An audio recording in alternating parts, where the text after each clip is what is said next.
Hey, what's going on, everyone? Thanks for tuning back in. Today, I just wanted to kind of talk about something that I used to get asked in the past, because when a few of my friends had recently bought Subarus, they were curious what my opinion was on a few things, because I had had one in the past and they were still new to modifying cars in general, so they had a couple of questions about it, and I was kind of hoping to address that today. Now, there's a lot of videos out on this topic, but I feel that everybody has a different opinion, so I thought I might give mine, and maybe this will be helpful to somebody. But this is not necessarily, and I want to say this up front, it's not necessarily directed right at Subarus. You really can apply these ideas to any vehicle, but I'm focusing on Subarus because that's what I was asked about in the past, that's what I'm familiar with, and that's what I have. So I'm going to go over that right now. So just basically to sum up what we're going to be going over is what I think the top 3 best mods are for your Subaru.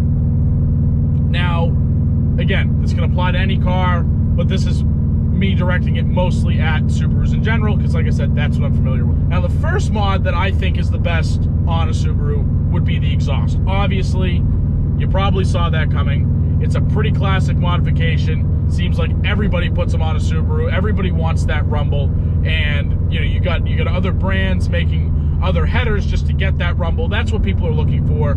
People like that sound, and they'll really do pretty much anything to get it. So if you've bought a Subaru that is going to make that sound naturally, that's perfect. You might as well throw a cat back on there. Now, I'm going to leave this up to your discretion if you wanted to do a turbo back or an axle back or a cat back, whatever it might be. It depends on what your main goals are for the car, and I don't want to get too deep into it, but you know, maybe you're looking for something that is going to have some, you know, you really want to put some serious modifications into it, some serious time and money, and at that point I would probably go cat back. If you're looking for something that's just going to give you a little bit more fun on your daily drive and your commute, and you want just a little more noise, I might recommend a axle back. So those are the 2 biggest ones you could go with. If you're looking to jump right into it, and you want to go straight turbo back, all the power to you.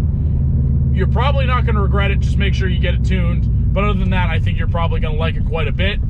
But that's when you're starting to look for more power and things like that. This is for just starting out, mainly wanting to get into the car scene. You're looking for something pretty simplistic to do that isn't going to cost you a ton of money, but is going to make your drive a little bit more fun every day.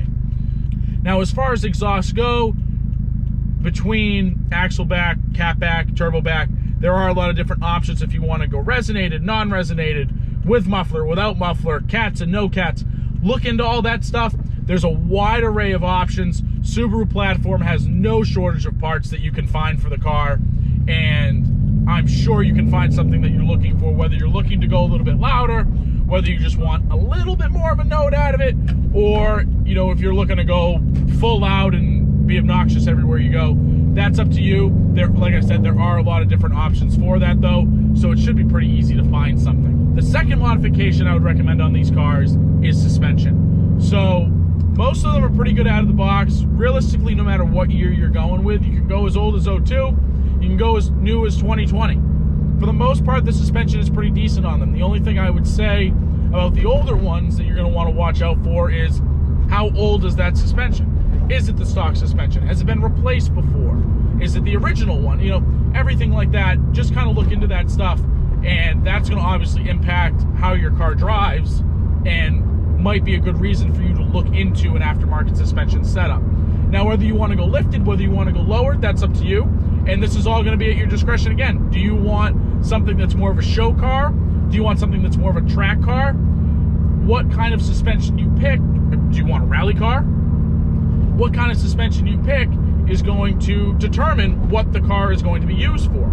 So look into that, do your research, but this, like I said, the second thing I would do is suspension. I think that these cars are great, but I think they could use just a little bit, especially if you're looking for better handling. If you're looking to go off-roading, that's a whole nother thing. I don't know much about off-road suspension for these cars. I've never really looked into it, but I know they have a wide array of options because I know a lot of people do it. And And as far as, you know, do you want to go bags, you know, stuff like that, that's a whole nother thing. Maybe we'll get into that in another video one day. But again, I would usually do suspension. And the reason I point out suspension before wheels and tires is it's probably just me, but I don't like stock ride height cars on aftermarket wheels for the most part. I think sometimes they look a little goofy, especially if you go with a pretty wide tire. I think it looks kind of goofy, so I would rather lower the car first and make it sit pretty and then look into wheels and tires. Again, you don't have to do it that way, but that's personally what I would do. So the third thing I would probably do or recommend on these cars is a short throw shifter. Now, again, a lot of different options. You got Cobb, you got Cart Boy. I went with a Cart Boy personally, but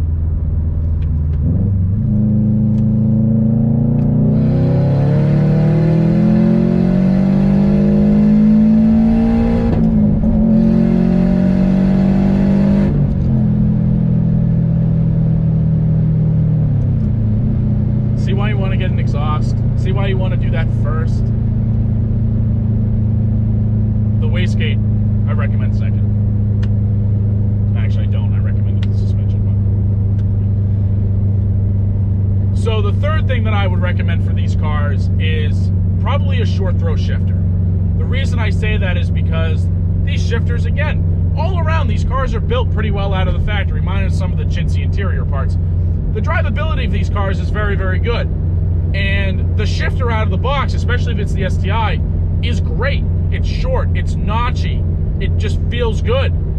The WRX, it's not bad, depending on what generation you go with. I know like the 15s and above have been a little iffy. I haven't driven enough of them, but you hear things and people talk about them and you start to find this stuff out. But the reason I say that is because it's gonna make your daily drive a lot more fun. It's not jarring on you. You know, if you put a really stiff suspension in your daily, like I do, you start to feel it after a while. It has its days where you're not as satisfied with it, where you wish you had something a little softer, and for good reason. A short throw shifter isn't gonna give you that annoying feeling every single day. You can drive it and enjoy it, and when you wanna kind of bang through gears and have a good time, it's there, it's ready to go. When you're just cruising, you're not really gonna notice it too much. You're gonna notice it on quick shifts when you're like, wow, that was way quicker than it was before. But you're not gonna notice it as much just driving around town, which is what I like about it. It's something that, it makes a big difference in the drivability of the car, but you don't sacrifice comfort or anything like that. You're just upgrading the shifter. Now, a little bonus point here, I would probably recommend upgrading your shift knob as well. I went with a Billet Works. Billet Works makes my favorite shift knobs. I probably won't buy anywhere else from now on because they have so many different options, so many different thread patterns that you can choose from depending on your cars, and just the style of them, the weight, everything. It's fantastic. I absolutely love everything they do. They do a lot of custom work as well, so if you want to engrave something, they'll do that. I'm not endorsed by Billet Works. I kind of wish I was. I always could use some more shift knobs, but that's what I would recommend doing with those. I would probably recommend pairing both those together, and I think you'd probably be pretty happy with the short throw and the shift knob combined. You can use the factory shift knob, but most of the Subarus that I've driven factory knobs, they don't feel very good. They're not very heavy. I like a heavier knob. I also like to see how many times I can say knob in one YouTube video. But yeah, I would personally just pair those two things together if you're gonna do it. It's not gonna break the bank that much more. Once you spent the few bucks on a short throw, you might as well spend the extra 50 on a shift knob and send it all the way through and just have the perfect shifting setup. But yeah, that pretty much wraps it up for today. This wasn't supposed to be a particularly long video, but I did just kind of want to give my 2 cents on what I think your top 3 mods should be for your Subaru. Let me know in the comments if you prefer something else, if you've done things in a different order, if you've tried other things. I'm curious to see what else people are doing, because maybe that will change my opinion on the next car that I build. You know, maybe I'll say, hey, you know what, that's actually a good idea. I'd like to do that first. So let me know your opinions on it. I'm curious to hear them. Other than that, I upload videos every Sunday, Tuesday, and Thursday. And little word to the wise, I've got 2 little modifications coming for this car. Nothing huge. This car has a lot done to it already, but I do have a couple of things coming in the mail, and I'm gonna be making some videos on them, so I'm pretty excited. They're two things that I've wanted to do for a while, but I've just been putting it off. So check those videos out when they come out, and I will catch you in the next video. Scooch out!